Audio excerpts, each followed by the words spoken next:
Hey, this is Jay for the Oregon Fly Fishing Blog. I've already tied this fly, so I know we're going to have some fun. And thank you for joining us. Let's get started.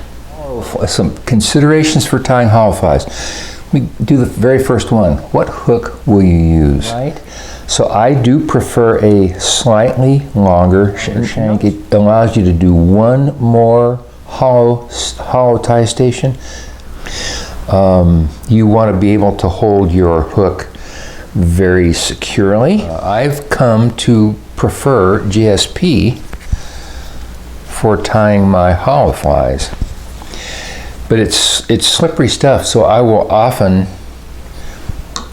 give it a little touch using dubbing wax. I'll put a little bit of super glue on there, and I've got a little bit of wax, and I will lay down a nice steady base. Oh, here's something for cutting GSP. I got great scissors, although I beat these up. I'll make a little V, a little tiny V. I'll place that over the thread, and then I'll just pull the GSP into it. I find that works better for me than actually just, snip. So I'm gonna get some bucktail, and finding appropriate bucktail to tie hollow flies is a challenge.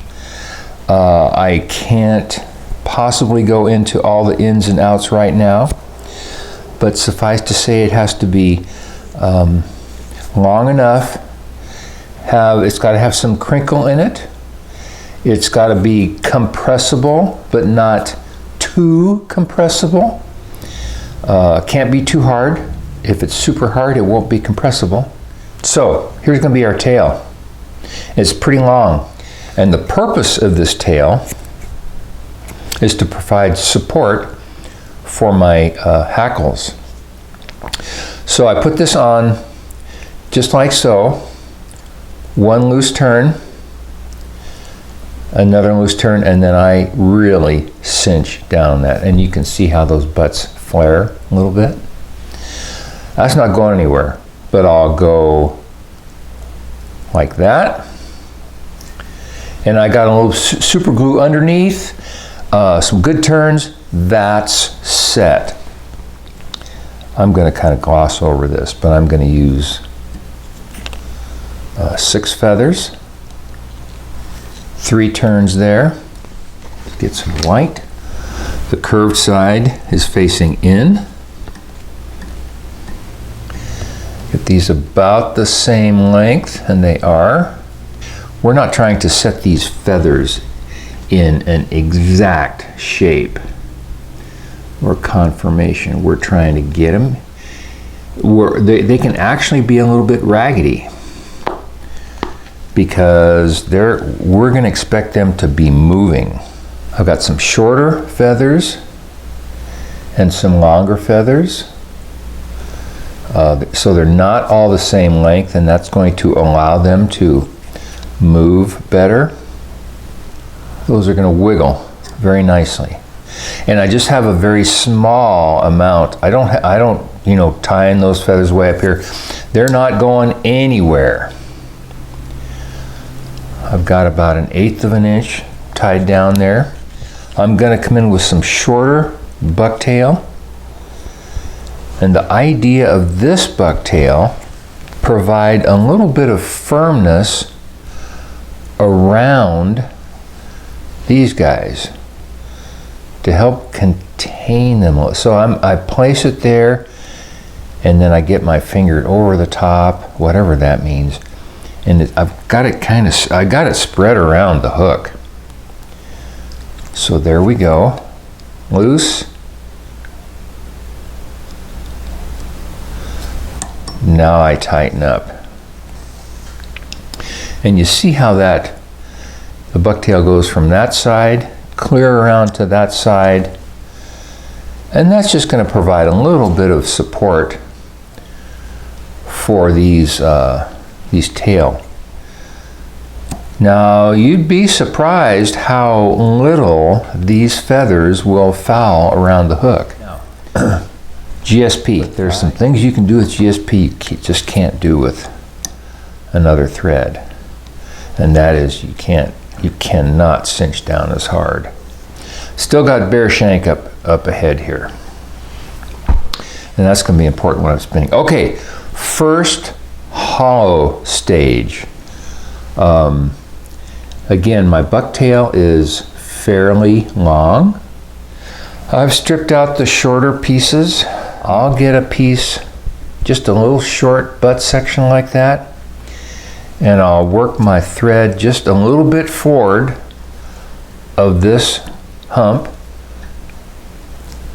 I'll put it on top, hold it. I'll come over loose once. Now I haven't started tightening down yet. Second time I get over it, then I'm still holding on. I'm still holding on with that finger.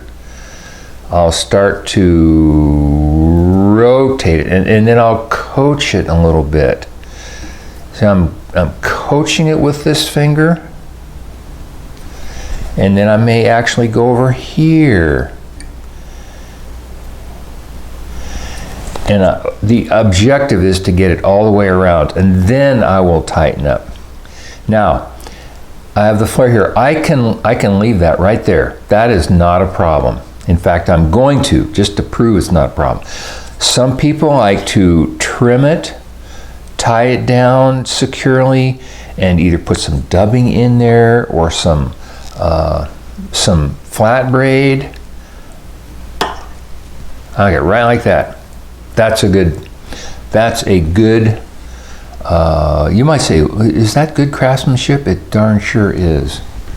Darn sure is. This is our first hollow fly, and yes, you can have too much material here. You can have not enough. Yeah. And there's no way for me to explain how much is exactly right. That's why I've spent the last week tying these things, is to try to get a feel for how much is right. And this GSP on a bare hook shank, I want to build up a thread dam to hold this back. If I don't put a little tiny dab of super glue right there, as I'm winding it, the thread is going to just slide forward, and you don't want that. So you see, I'm trying to make a little taper there that is going to hold this deer hair back, but I'm not winding up on the deer. Then it wouldn't really be a hollow fly. You can not add flash, or you can add flash. I'm going to show you how you can add it. This is 3 strands. It's not very much. I'm going to uneven the tips, lay them in here. On this side, I want them to be approximately equal length. I don't obsess about it being exactly even length. You can put if you're doing a pike musky fly, you could put a big old thick wad in there. This flies for salmon and albacore. I don't need much flash. Okay, now I'm going to proceed. I'm going to be quiet here, and I'm going to tie in a couple more hollow tie stations. I'm going to do them just as I did the last one. I'm most likely not going to talk until I get towards the head of the fly. So here we go with our super accelerated view. I'm repeating my process of tying the bucktail in forward and then folding it back and building a thread dam in front of each section to build up my fly way towards the front of the fly, and then I will finish it with a back and a belly.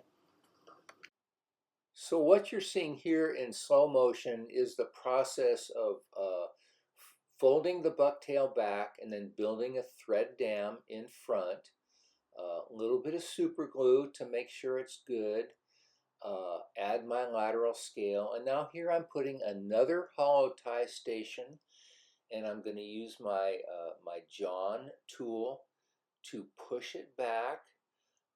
I try to line it up there very carefully, ease it back, and then the tool is important, but it's not just the tool. It's also how you manipulate the bucktail with your hands.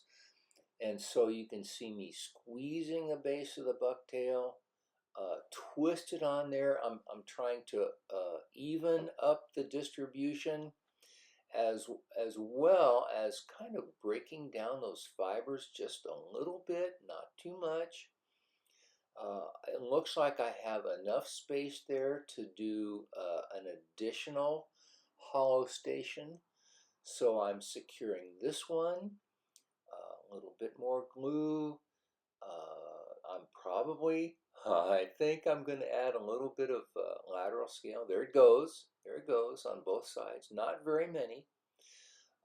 Then finish up this last station, and now we are ready to go for the back and the belly. Now I'm going to finish this fly with a blue back and a chartreuse belly. Done a little bit differently. I don't want this to be quite as thick. Trim off those butts.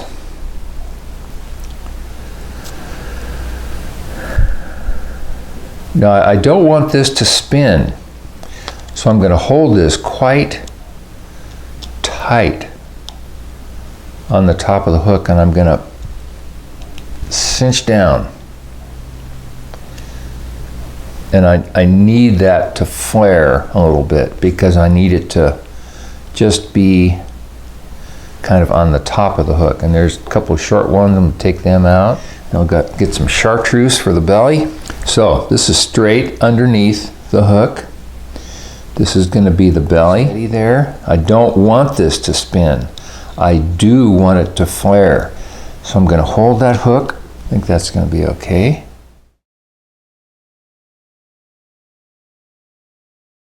Black blue on top, chartreuse on the belly. Now this is about the right. That's just under 1/8 of an inch. That's just about the right. It's going to allow me to build a taper up as we go. So see how it's kind of angled back now? Okay, there you have your hollow fly. Let's see, do I have any pro tab dies? Let's see if I do. Not bad at all.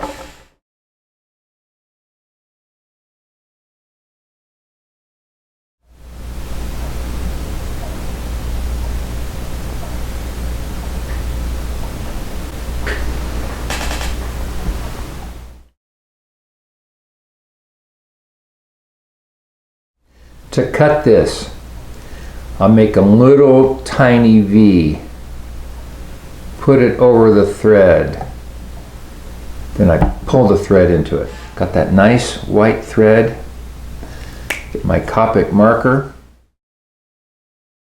Solarez, bone dry, ultra thin bone dry. Okay, off to the tank for a wash and hang dry. I'm going to try to show you this thing in action. Thank you for watching. Here we go.